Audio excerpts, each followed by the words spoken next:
بسم الله والصلاة والسلام على رسول الله. مرحبا بكم أخواتي في قناة مروة ديزاد. إن شاء الله هذا الفيديو يلقاكم مهنيين وفي صحة جيدة. وصفتنا لنهار اليوم يا البنات وصفة بزاف بنينة. اليوم راح نحضروا هذا المادلان الخفيف الهشيش، هذا المادلان بدون حليب. فعلا يا البنات دايما وصفات المادلان يكونوا فيهم كاس تاع الحليب.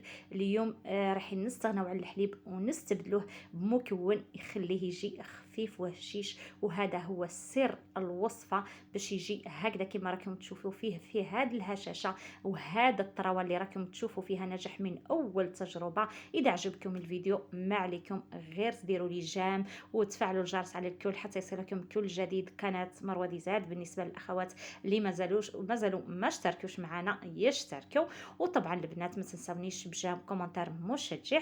ونبداو مباشره في تحضير الوصفه. كما سبق وذكرت يا البنات عندي 3 حبات نتاع البيض، عندي كاس تاع السكر، الكاس اللي دائما نعبروا به في وصفاتنا، غرفه صغيره مملوءه فاني. ونبدا نطلع بالباتور حتى نتحصل على خليط ابيض. طبعا لازم يتغير لون الخليط ويذوب السكر بشكل جيد. هذه اول خطوه من نجاح او سر من اسرار نجاح المادلان. كذلك يا البنات شوفوا هنايا الخليط نتاعي كيفاش راهو تغير اللون ديالو.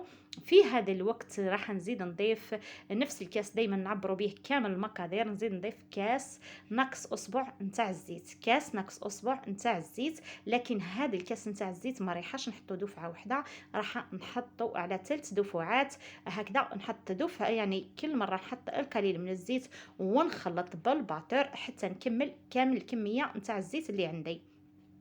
وبالنسبة لهذه الكمية راح تخرج لي 27 حبة نتاع المادلان، 27 حبة كمية كبيرة ما شاء الله. وكما سبق وذكرت هذا الوصفة ما فيهاش الحليب. المكون اللي راح نستبدلوه في مكان الحليب هو كاس نتاع الماء. فبلاصه ما نحطوا كاس نتاع الحليب نضيفوا كاس نتاع الماء دافي، ما لازمش يكون سخون وما لازمش بارد، كاس نتاع الماء دافي. ونخلط هنايا خلط خفيف لانه السكر راهو داب يعني ويعني وعطيت له حقه لما خلطت البيض والسكر بشكل جيد. هنايا راح نستغنى على الباتور ونبداو نضيفه في المكونات الجافه. اول حاجه عندي هنايا 2 كيس خميره كيميائيه، مقدار جد مضبوط، 2 كيس خميره كيميائيه. ننخل دائما الخميره الكيميائيه باش نتحصل على نتيجه ممتازه. ونزيد نضيف هنايا يا البنات كذلك نبدا نضيف في الفرينه، عفوا هنايا راح نضيف مبشور حبه كارس، ضروري في الوصفه نتاع المادلان مبشور حبه كارس، تزيد لها في البنه وفي النكهه كذلك. ونزيد نضيف 2 كيسان مملوئين فرينه دفعه واحده، لازم الفرينه تاعنا تكون مغربله يا البنات، 2 كيسان مملوئين فرينه دفعه واحده. ونخلط غير بالفوي، نخلط مليح حتى نتحصلوا على خليط متجانس. شوفوا الخليط نتاعي كيفاش راهو ما شاء الله. وشوفوا البنات جربوا هذه الطريقه بالكاس نتاع الماء ورايحين تتحصلوا على مادلان مثل المحلات. هنايا من بعد ما خلطت 2 كيسان نتاع الفرينه نزيد نضيف الكاس الثالث نتاع الفرينه، يعني مقدار جد مضبوط. هذه الكميه حطيت لها 3 كيسان مملوئين فرينه. ونخلط بالفوي بشكل جيد حتى نتحصلوا على القوام اللي رايحين تشوفوه معي. هذا المادلان اهم حاجه انه يخرج لنا كميه كبيره، 27 حبه كميه كبيره ما شاء الله. وهذا هو القوام اللي لازم نتحصلوا عليه في الاخير. في هذا الوقت يا البنات نفرغ من الاحسن اسهل طريقه نفرغ الخليط نتاعي في لابوش ونخلط. طبعا الكميه راهي كبيره، فرغت نصف الخليط فقط. وحضرت هنايا لي كيسات نتاعي الحجم تاعهم يعني راهو صغير ماشي حجمهم كبير. نبدا نعمر نثقب الكيس نتاعي كما تشوفوا او لابوش ونبدا نفرغ في الخليط. هذه اسهل طريقه عمليه. كيفاش راح نوريكم الطريقه كيفاش تفرغوا بكل سهوله بلا ما تصعب لكم. هكذا شوفوا البنات كيفاش نفرغ في لي كيسات تاعي. طبعا ما لازمش نعمرهم حتى الفوق، خلاص دائما نخليو مقدار واحد يعني من واحد ونص سنتيم هكذا، لانهم رايحين يزيدوا يخمروا في الفرن ويعطيونا نتيجه ممتازه.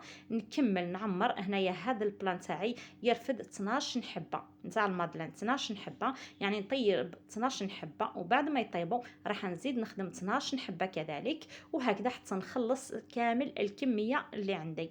بالنسبه لهذا الوصفه نتاع المادلان يا البنات نتاع اليوم، بما انه الكميه راهي كبيره، كاين الحبات اللي زينتهم بلي بيبيت شوكولا، وكاين الحبات اللي زينتهم بالكاوكاو محمص ومرحي. طبعا التزيين يبقى اختياري، تقدروا كذلك يا البنات تخليوهم هكذا مباشره تحطوهم يطيبوا، كذلك تقدروا تضيفوا لهم السكر على الوجه، لكم الاختيار. كذلك الجود من الموجود، التزيين يبقى اختياري على حسب الشيء اللي متوفر، على حسب اذواقكم واش يفضلوا ولادكم. شوفوا هنايا زينت هذه الكميه او هذه 12 حبه الاولى زينتها بهاد لي بيبيت شوكولا، ورايحه ندخلهم للفرن. بالنسبه لطيابهم شعلت الفرن على 180 درجه، خليته سخن وحطيتهم في الرف الوسطاني حتى طابوا وتحمروا بشكل جيد. هذه هي هنايا راح ندخلهم للفرن، وهذه هي النتيجه نتاعهم بعد ما طابوا. هذه هي النتيجه، هذا وين خرجتهم من الفرن. هنايا نحيهم يبردوا ونزيد نحط لي كيسات باش نكمل الجزء الثاني نتاع الخليط. شوفوا كيفاش جاو منفخين وخفاف وهشاش ما شاء الله. هنايا زيد حطيت لي كيسات نتاعي، هادو هنايا راهم صغار ما كفاونيش، زيد نكمل نعمرهم كامل ونزيد نزينهم. هادو الحبات اللي زينتهم بالكاوكاو محمص ومرحي على الوجه، وكما سبق وذكرت التزيين يبقى اختياري على حسب الشيء اللي متوفر عندكم في الدار. تقدروا كذلك تضيفوا لهم السكر على الوجه. وهذا وين خرجتهم من الفرن سخونين وتحصلت على هذه النتيجه الممتازه. مادلان خفيفه هشيش للقهوه تاع الصباح والعشيه، يجيو بزاف بزاف بنان. جربوا الوصفه وادعيوا لي، وما تنساوش قبل ما تخرجوا ديروا لي هذاك الجام، وما تنساوش تخليوا لي كومنتار مشجع. والسلام عليكم ورحمة الله، مع وصفات أخرى من قناة مروة ديزاد.